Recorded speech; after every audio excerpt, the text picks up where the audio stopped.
열왕기하 4장 18절에서 37절까지의 말씀입니다. 그 아이가 자라매 하루는 추수꾼들에게 나가서 그의 아버지에게 이르렀더니 그의 아버지에게 이르되 내 머리야 내 머리야 하는지라.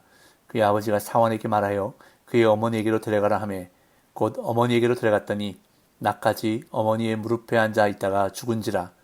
그의 어머니가 올라가서 아들을 하나님의 사람의 침상 위에 두고 문을 닫고 나와 그 남편을 불러 이르되 청하건대 사환 한 명과 나귀 한 마리를 내게로 보내소서. 내가 하나님의 사람에게 달려갔다가 돌아오리이다 하니 그 남편이 이르되 초하루도 아니요 안식일도 아니거늘 그대가 오늘 어찌하여 그에게 나아가고자 하느냐 하는지라. 여인이 이르되 평안을 비나이다 하니라. 이에 나귀의 안장을 지우고 자기 사환에게 이르되 몰고 가라. 내가 말하지 아니하거든 나를 위하여 달려가기를 멈추지 말라 하고 드디어 갈멜산으로 가서 하나님의 사람에게로 나아가니라. 하나님의 사람이 멀리서 그를 보고 자기 사환 게하시에게 이르되 저기 수냄 여인이 있도다. 너는 달려가서 그를 맞아 이르기를 너는 평안하냐 네 남편이 평안하냐 아이가 평안하냐 하라 하였더니 여인이 대답하되 평안하다 하고 산에 이르러 하나님의 사람에게 나아가서 그 발을 아는지라.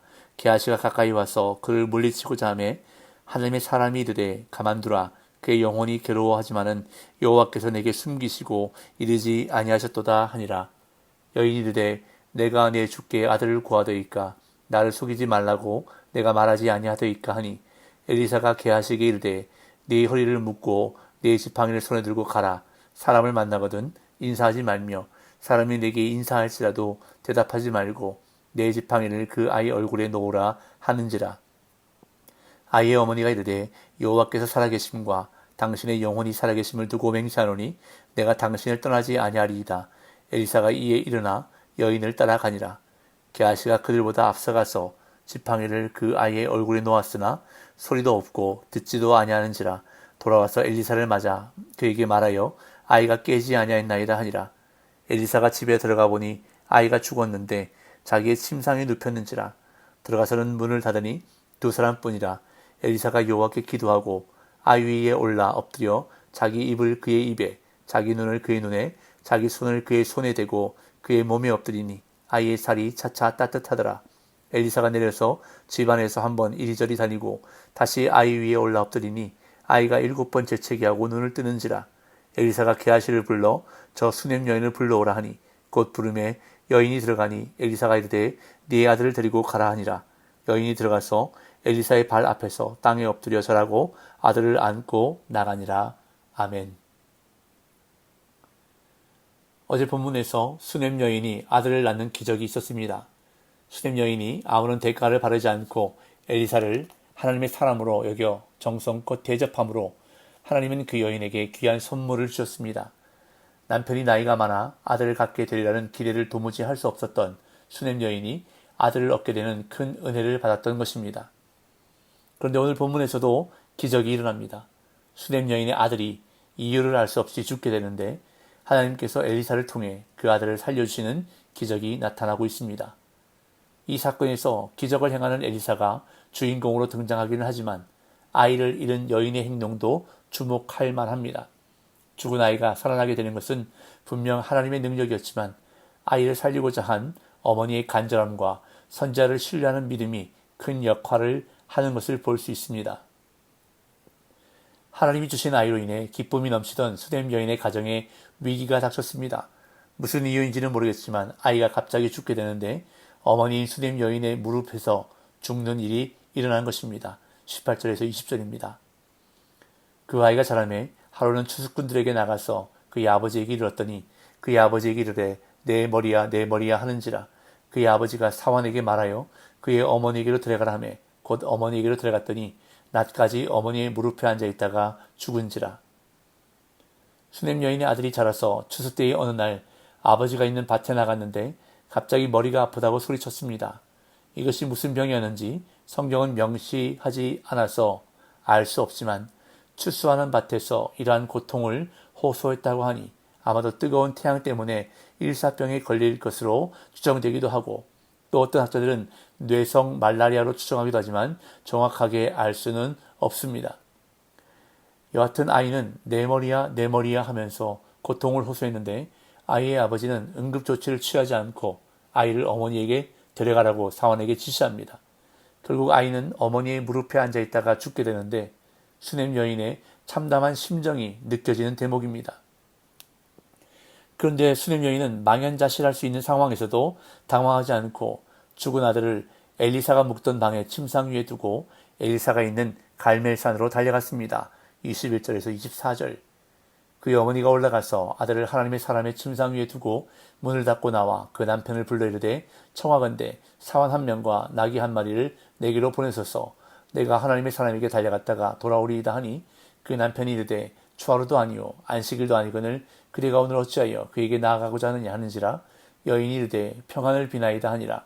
이에 나귀의 안장을 지우고 자기 사환에게 이르되 몰고 가라. 내가 말하지 아니하거든 나를 위하여 달려가기를 멈추지 말라 하고.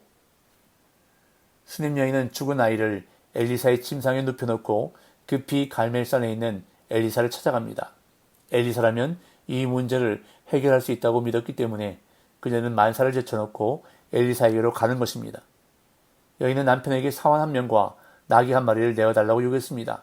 그러자 남편은 안식일이나 초하루가 아닌데 왜 선지자에게 가려 하느냐며 만류했습니다. 이 여인은 남편에게 평안을 비나이다 라고 대답했는데 히브리어 본문은 단호하게 샬롬으로 되어 있습니다. 이는 여인이 남편의 만류를 한마디로 물리친 것일 수 있습니다.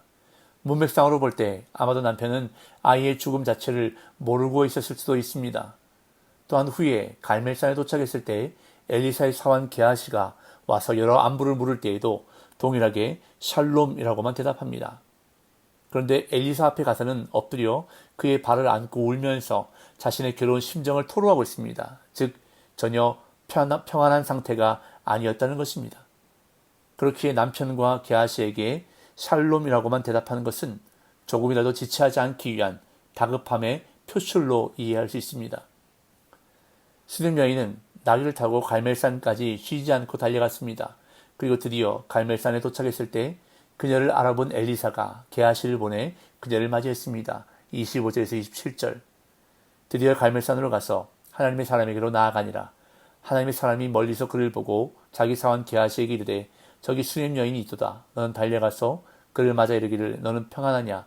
네 남편이 평안하냐? 아이가 평안하냐 하라 하였더니 여인이 대답하되 평안하다 하고 산에 이르러 하나님의 사람에게 나아가서 그 발을 아는지라. 게하시가 가까이 와서 그를 물리치고자 하매 하나님의 사람이 이르되 가만두라. 그의 영혼이 괴로워하지만은 여호와께서 내게 숨기시고 이르지 아니하셨도다 하니라. 갈멜산에 도착한 수냄 여인을 엘리사가 먼저 멀리서 알아보고 게하시를 보내 안부를 묻게 했습니다. 그러나 여인은 앞에서 살펴본 것과 같이 게하시에게 간단히 샬롬이라고만 대답하고 곧바로 엘리사에게 다가와 그의 발을 안았습니다. 이는 무릎을 꿇고 발을 붙잡는 행동으로 간절히 청원하는 행동이었습니다. 여인은 게하시의 저지에도 아랑곳하지 않았습니다.